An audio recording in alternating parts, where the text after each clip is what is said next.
Alfred Duncan, allora, quanto conta per voi giocatori fare questi incontri con questi meet and greet con la tifoseria?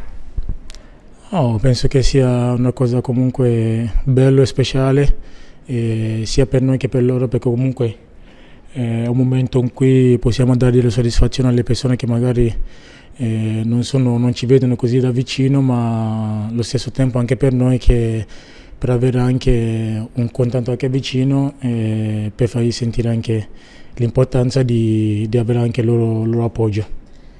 A proposito, sabato avrete una partita molto importante contro Bologna. Che cosa ti aspetti appunto dalla tifoseria, ecco?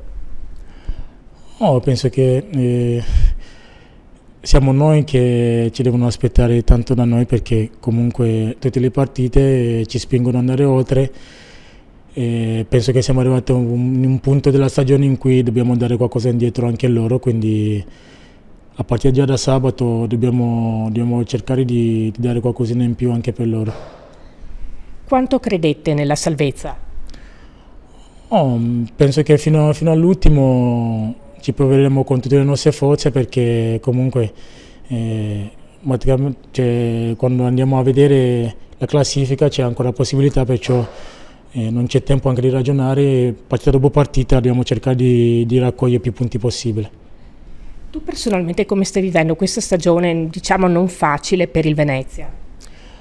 Oh, io personalmente la sto vivendo come i miei compagni, non è una stagione facile come non è mai stato da quando ho iniziato a giocare a questi livelli, ma comunque è sempre più difficile ogni anno, quindi la stiamo gestendo abbastanza bene, dobbiamo cercare di concludere nel miglior modo possibile.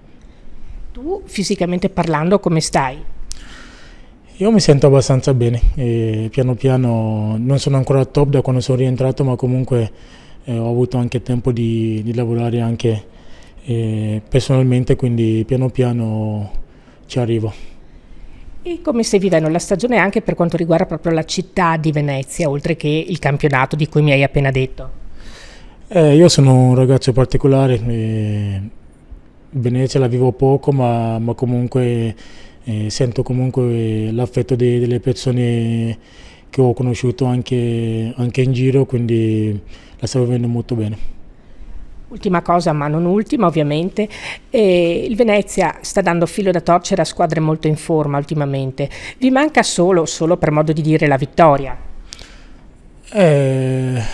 Penso che quello che almeno in questo momento ci manca vuol dire che c'è qualcosa che ancora non stiamo facendo. Dobbiamo cercare di fare quello, cercare di fare più gol e portare a casa 3 punti importanti che secondo me ci può dare una svolta.